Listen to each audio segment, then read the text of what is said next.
नमस्कार, प्रभात साक्षी न्यूज नाटक और आप सभी का स्वागत है। आतंकवाद का कोई धर्म नहीं होता, यह बात कहने वालों को निर्वासित बांग्लादेशी लेखिका तस्लीमा नसरीन की बात सुननी चाहिए। इसी तरह धर्मांतरण कैसे एक व्यवसाय बन चुका है, यह समझने के लिए आपको उच्चतम न्यायालय के वरिष्ठ अधिवक्ता अश्विनी उपाध्याय की बात सुननी चाहिए।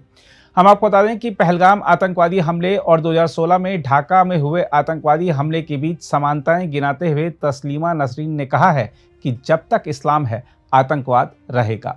दिल्ली साहित्य महोत्सव के एक सत्र में लज्जा की लेखिका तस्लीमा नसरीन ने यह भी कहा कि इस्लाम 1400 वर्षों में विकसित नहीं हुआ है।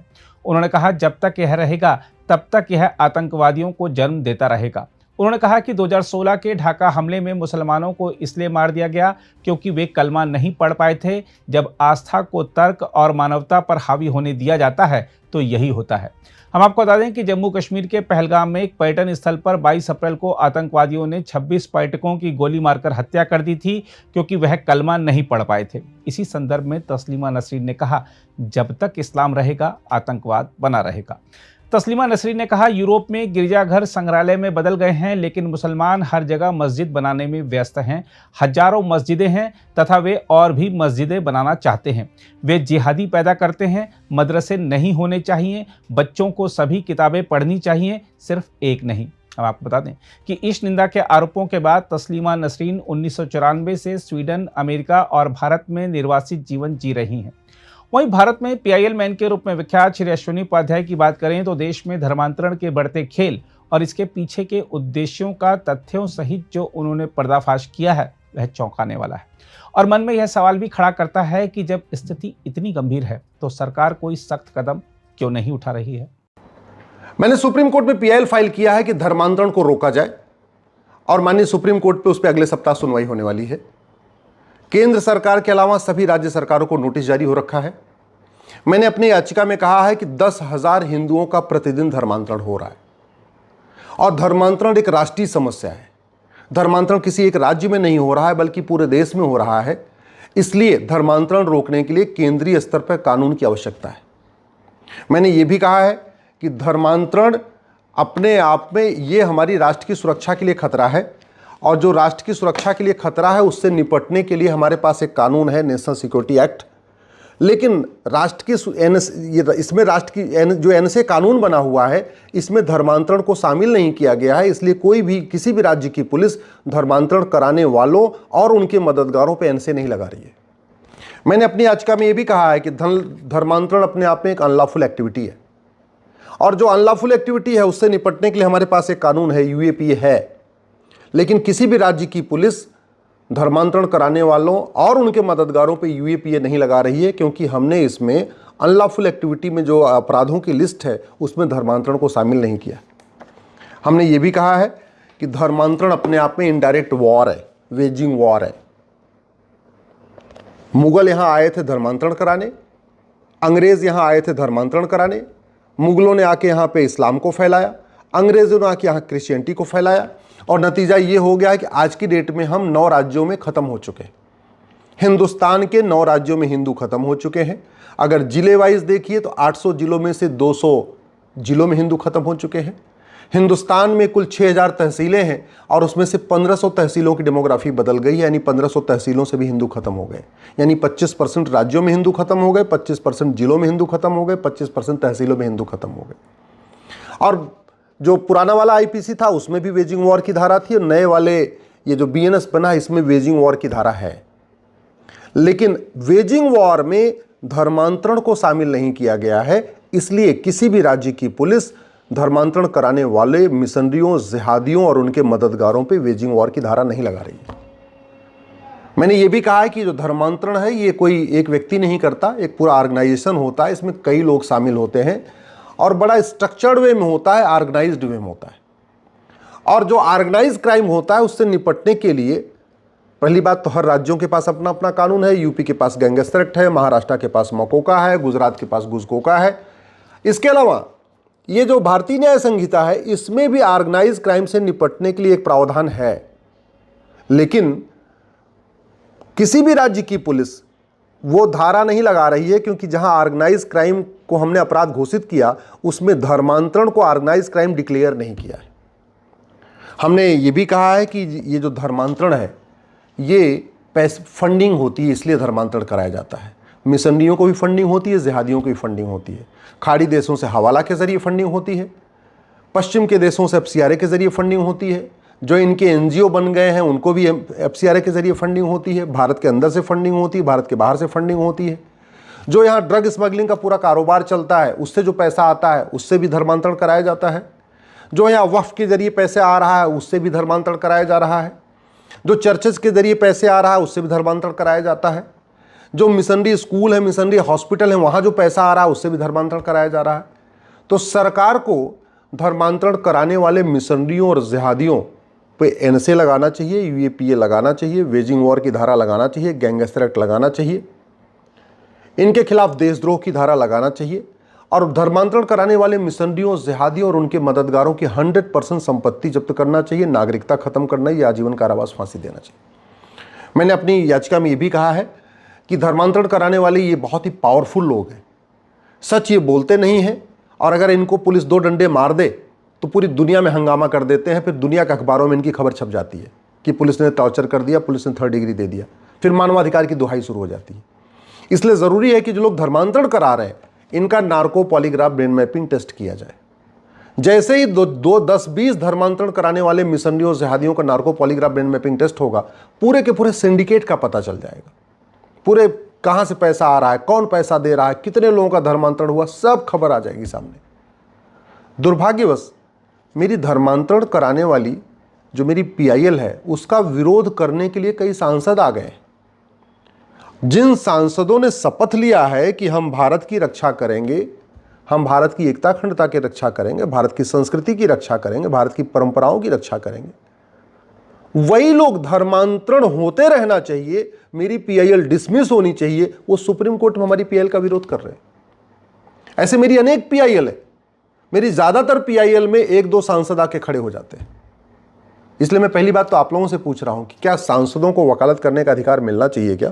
इसलिए भी पूछ रहा हूं क्योंकि बार काउंसिल ऑफ इंडिया का नियम ये कहता है कि कोई भी सैलरीड आदमी वकालत नहीं कर सकता और एडवोकेट एक्ट भी ये कहता है कि कोई भी सैलरीड आदमी वकालत नहीं कर सकता, यानी जिसको कहीं से भी वेतन मिलता वकालत नहीं कर सकता।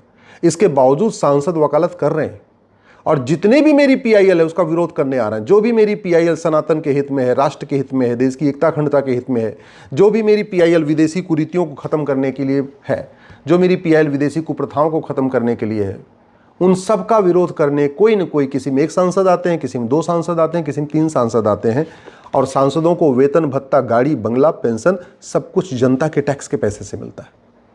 इसलिए पहली बात तो मेरी मांग ये है, माननीय प्रधानमंत्री जी, लोकसभा अध्यक्ष जी, राष्ट्रपति जी, उपराष्ट्रपति जी, सांसदों के दूसरा काम करने पे कंप्लीट रोक लगाएं, एक नया कानून बनाएं। दूसरा, धर्मांतरण चूंकि राष्ट्र की सुरक्षा के लिए खतरा है, धर्मांतरण एकता अखंडता के लिए खतरा है और धर्मांतरण पूरे देश में हो रहा है, इसलिए नई भारतीय न्याय जो संहिता है, भारतीय न्याय संहिता, इसमें एक चैप्टर जोड़े, ऑफेंस रिलेटिंग टू कन्वर्जन। समस्या राष्ट्रीय हो तो समाधान राष्ट्रीय स्तर पर होना चाहिए, यानी संसद में होना चाहिए। ये बीमारी पूरी तरीके से पूरे देश में चल रही है। केरल में भी धर्मांतरण हो रहा है, बंगाल में भी हो रहा है, पंजाब में भी हो रहा है, कश्मीर में तो अब होगा नहीं क्योंकि सब खत्म हो चुके हिंदू। जिन 9 राज्यों में हिंदू खत्म हो गए वहाँ धर्मांतरण भी बंद हो गया, लेकिन जहाँ हिंदू हैं वहाँ धर्मांतरण हो रहा है। गुजरात में भी हो रहा है, महाराष्ट्र में भी हो रहा है, यूपी, बिहार, बंगाल, झारखंड, छत्तीसगढ़, हर जगह हो रहा है। तो एक नया इसमें चैप्टर जोड़ा जाए, ऑफेंस रिलेटिंग टू कन्वर्जन, और धर्मांतरण कराने वाले मिशनरियों, धर्मांतरण को राष्ट्र की सुरक्षा के लिए खतरा घोषित किया जाए, धर्मांतरण को देश की एकता अखंडता के लिए खतरा घोषित कर दिया जाए, धर्मांतरण को देशद्रोह घोषित कर दिया जाए, धर्मांतरण को एक संगठित अपराध घोषित कर दिया जाए और धर्मांतरण को वेजिंग वॉर डिक्लेयर कर दिया जाए। लेकिन धर्मांतरण तब रुकेगा जब सबसे पहले 1861 का पुलिस एक्ट खत्म होगा और एक पुलिस चार्टर लागू होगा, पूरे देश में 1 नेशन 1 पुलिस कोड होगा, पूरे देश में एक यूनिफॉर्म पुलिस कोड होगा। नहीं तो जहाँ जिन राज्यों में कुछ राज्यों की सत्ता ऐसी होगी जो चाहेगी धर्मांतरण होता रहे, तो वो तो नहीं काम करेंगे। तो जब तक पुलिस स्वतंत्र और निष्पक्ष नहीं होगी, जब तक पुलिस सत्ता के इशारे पे नहीं नाचे, सत्ता के गुलाम नहीं रहे, सत्ता से स्वतंत्र नहीं होगी, तब तक धर्मांतरण रोक पाना मुश्किल है। धर्मांतरण रोकना है तो ज़रूरी ये भी है कि सिटीजनशिप एक्ट बनाए, जो एक्ट, इसमें संशोधन किया जाए और धर्मांतरण कराने वाले मिशनरियों, जिहादियों, उनकी मददगारों की नागरिकता खत्म किया जाए। धर्मांतरण रोकना है तो ये बेनामी प्रॉपर्टी एक्ट को हमें मजबूत बनाना पड़ेगा, क्योंकि धर्मांतरण कराने वाले मिशनरियों जिहादियों को बेनामी उनके पास करोड़ों की बेनामी प्रॉपर्टी है, इनको खूब बेनामी इनको आता है लेन देन। वो तभी रुकेगा जब ये कानून बदला जाए। धर्मांतरण तभी रुकेगा जब ब्लैक मनी एक्ट को बदल के काला धन को बंद किया जाए।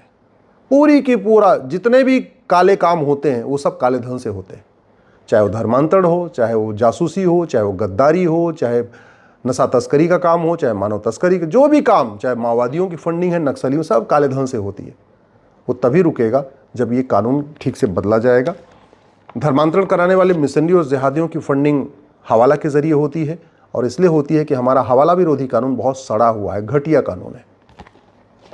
धर्मांतरण कराने वाले मिशनरी और जिहादियों को फंडिंग कराने के लिए कांग्रेस ने 2010 में ये कानून बनाया था, इसका नाम है FCRA। तो जब तक ये कानून चलता रहेगा तब तक फंडिंग आती रहेगी, जब तक फंडिंग आती रहेगी तब तक धर्मांतरण होता रहेगा। आज की डेट में धर्मांतरण अपने आप में सबसे तगड़ा प्रोफेशन है।